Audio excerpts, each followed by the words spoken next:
So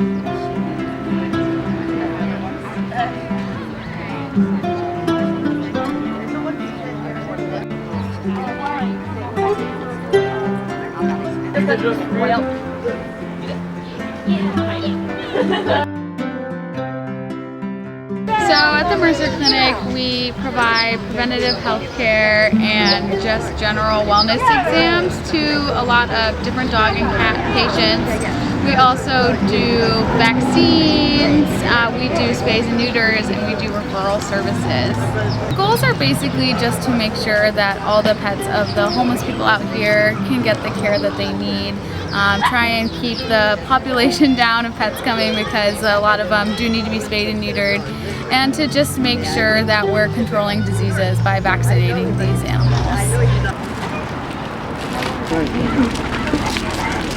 Yeah, Piranha didn't. She's a rescue. She was found in a foreclosed home. Piranha was found here tied to a pole. About 3 years ago, I was over off of Stockton and Fruit Ridge, and he was running down the street in a very, very dangerous area, and I just pulled over, opened my door, and I said, "Get in here," and he did. But she's a really good girl, you know, she's really friendly, but you just have to say her name, Sassy Girl, you know. He'll always put a smile on my face no matter what. She's the sweetest, most loving thing you ever want. She's got serious issues with her legs. They don't know how much longer she'll even be able to walk. We'll give vaccines if they need them, and then if they have a condition that they come in with, like itchy skin or an ear that's been bothering them, we'll look at that and then call over a vet and work through a case to treat them. This right here is opportunity enough to have people here for training who can learn more about whatever they need to be learning about. If it wasn't for them, then I wouldn't have any of this stuff done for my dog. I've brought her out here for 8 years. I wouldn't take her anywhere else.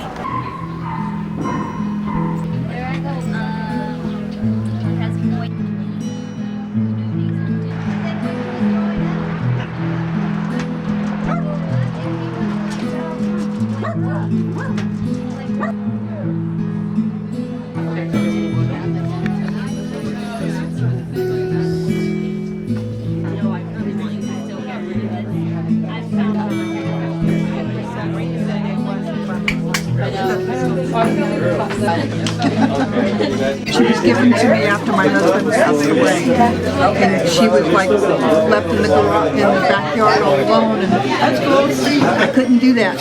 So I had a hole in my heart, and she had a hole in her heart, so we filled both hearts. She's my blind, deaf baby, even though I have a note from my doctor stating that I need a working dog. I think she needs a working human. I may be it.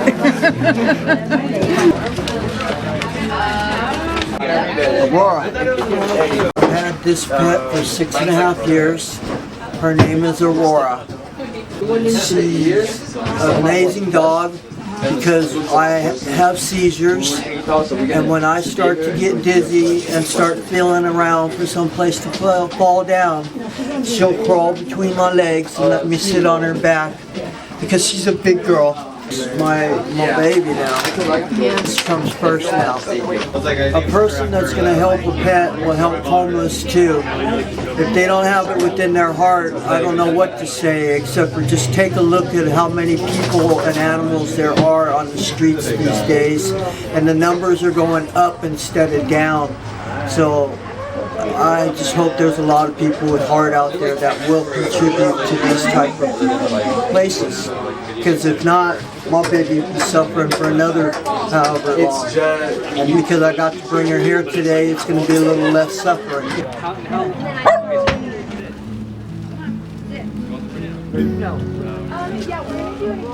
Obviously, he doesn't feel good. The doctor said he doesn't feel good. We all know he doesn't. He's suffering. They're doing what they can. They're the best students in the nation. So,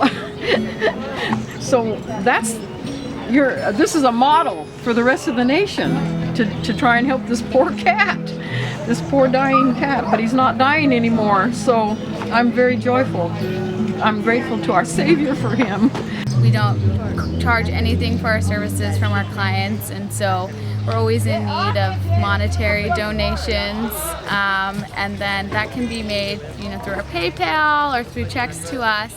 And fun story, if you use Smile for Amazon, you can actually set Mercer as your charity of choice. So you can give us like pennies every time you make a regular purchase, and it doesn't cost you any extra.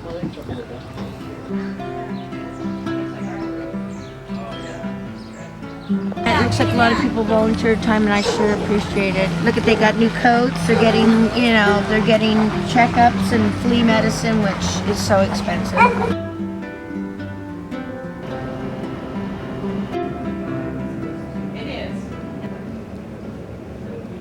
I'm Dr. Gershwin. I'm the faculty advisor for the Mercer Clinic for Pets of the Homeless.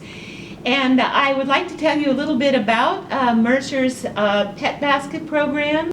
So in 1995, a small group of staff members in the Vet Med Teaching Hospital at UC Davis got together and decided that they would like to do something nice for pets of the homeless, given that the Christmas holidays were coming up. So they embarked upon a program to put together pet baskets. Since 1995 then, every Christmas time, pet baskets have been put together and distributed to patients of the Mercer Clinic. With the donations from a number of the staff committee members and also some very kind pet supply companies, the first modest 25 holiday pet baskets were distributed in December of 1995. Not every pet got one, so the committee vowed that each pet would get one thereafter. The program has grown to needing 130 baskets annually to meet this need. Mercer's holiday pet baskets, like the clinic, rely primarily on donation of funds from the public. Mercer Clinic would greatly appreciate any help you could provide, and in addition, Mercer Clinic has needs that are much farther and expansive than just coats and sweaters and pet baskets. Many times we have patients that come into the clinic requiring more than we can actually do in the clinic. So we refer these patients out to veterinarians in the surrounding vicinity. While these veterinarians often will give Mercer a break, not charging quite as much as they would a normal patient, we still do have to reciprocate and pay them for these services. So one of the things we really need money for is our referrals. We also have requirements in helping to get our structure that we work out of up to par. So we really can appreciate any help that you could give Mercer Clinic for any of our numerous needs. Thank you. You're our blessings. You know they're looking for that. Girl! No, she bit in the thumb. I bought him in front of a liquor store. And the year I got my dog is the year I quit drinking. So he's been a big inspiration to me. You know, he's just totally, my life has changed since he's entered my life. He's just been my best friend. Couldn't ask for a better companion. He started having seizures in August. And he's on medication. Even though he's on medication, he still started having a few seizures. I just don't want him to be in pain. You know, and whatever's going to happen, happens. You know, I just don't want him to live in pain. You know, I don't think I can handle it.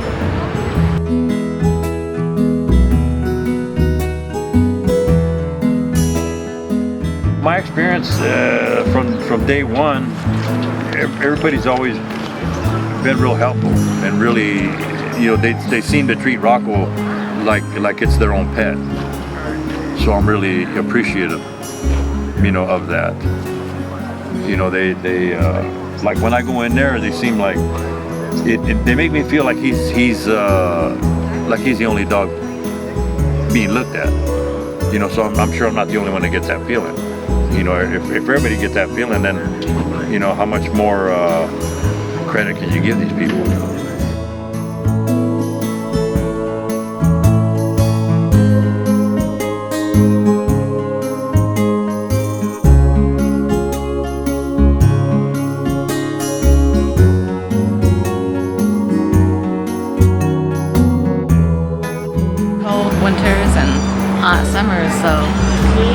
just keep the animals and their owners in prayers. The dogs here mean a lot to a lot of us. These are the only family I got, really. You know, they're with me 24/7. They sleep with me. We share everything, though. You know, the homeless, we keep our pets because they give unconditional love, whereas a lot of our families have gotten away from us. It would be nice if we never had homeless people, but I don't know how that could ever be changed. But it's a fantastic thing that Mercer is doing here for them, because at least they make sure that our pets are taken care of for us, no matter what the problem is. She's like my best friend. She's a good dog. She's a wonderful dog. She does everything right.